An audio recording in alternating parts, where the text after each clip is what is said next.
શાંતિથી ચલો બધા રેડી। देश के लोकप्रिय प्रधानमंत्री आदरणीय श्री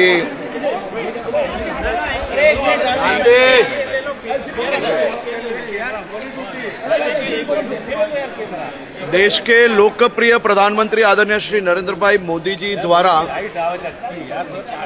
फिट इंडिया मूवमेंट, जिसने कश्मीर से लेकर कन्याकुमारी तक युवाओं में खास तौर पे फिटनेस के लिए एक बहुत ही बड़ी जागृति लाई।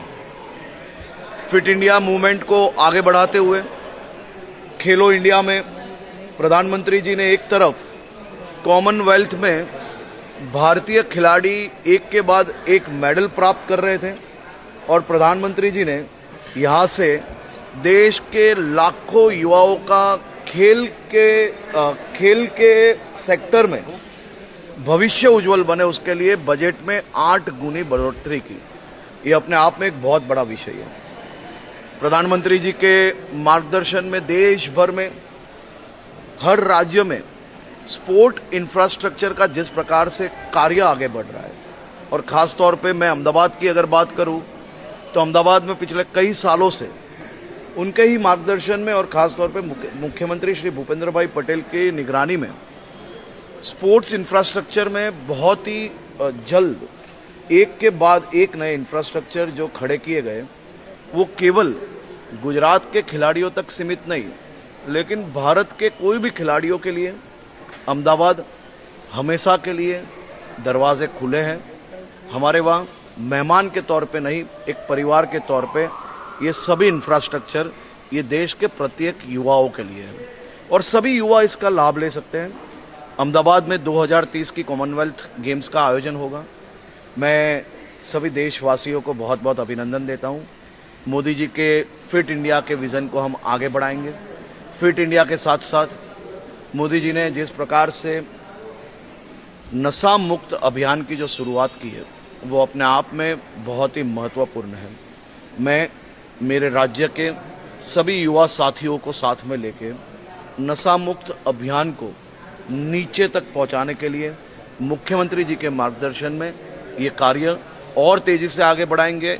नशा मुक्त अभियान को आगे बढ़ाएंगे, फिट इंडिया मूवमेंट को आगे बढ़ा के देश के युवाओं को ज़्यादा से ज़्यादा अपॉर्चुनिटी स्पोर्ट्स सेक्टर में मिले, उसके लिए गुजरात सरकार काम कर रही है। भारत सरकार के पूरे मार्गदर्शन में हम ये काम को आगे बढ़ाते जाएंगे। 140 करोड़ जनता के लिए गर्व की बात है। छोटे सेंटर से भी कई खिलाड़ियों जो है तो अभी आगे आएंगे, कितना फायदा होगा इससे?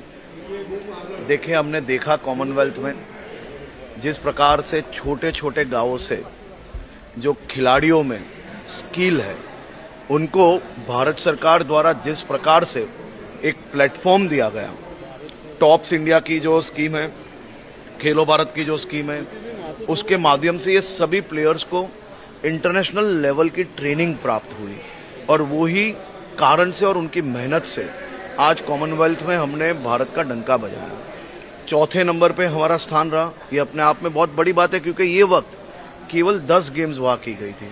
हमारी जो गेम्स में सबसे ज़्यादा मेडल्स आते थे, वो गेम्स को कहीं ना कहीं वहाँ पे आयोजन नहीं किए गए थे। ये वक्त केवल 10 गेमों का आयोजन किया था, फिर भी 39 मेडल। और मुक्केबाजी की अगर मैं बात करूं तो दुनिया ने भारत के मुक्के के पावर देखा है और खास तौर पे भारत की बेटियों ने भारत का तिरंगा और शान से ग्लासगो में लहराया है। मैं मेरी सब बहनों को, देश की बेटियों को अभिनंदन देता हूं और खास तौर पे मोदी जी फिट इंडिया की जो बात कर रहे हैं, वो उन्होंने हमेशा अपने जीवन में उतारा है।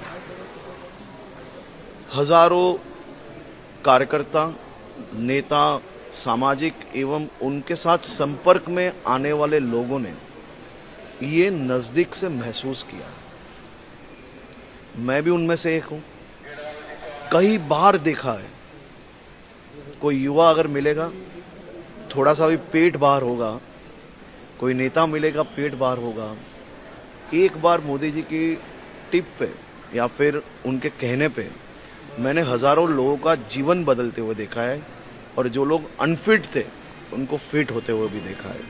ये केवल एक नारा नहीं है, उनके जीवन जीने का ये तरीका भी है और यही तरीका देश भर के युवा फिट इंडिया के माध्यम से ज़्यादा फिट होए वो प्रयास किया है।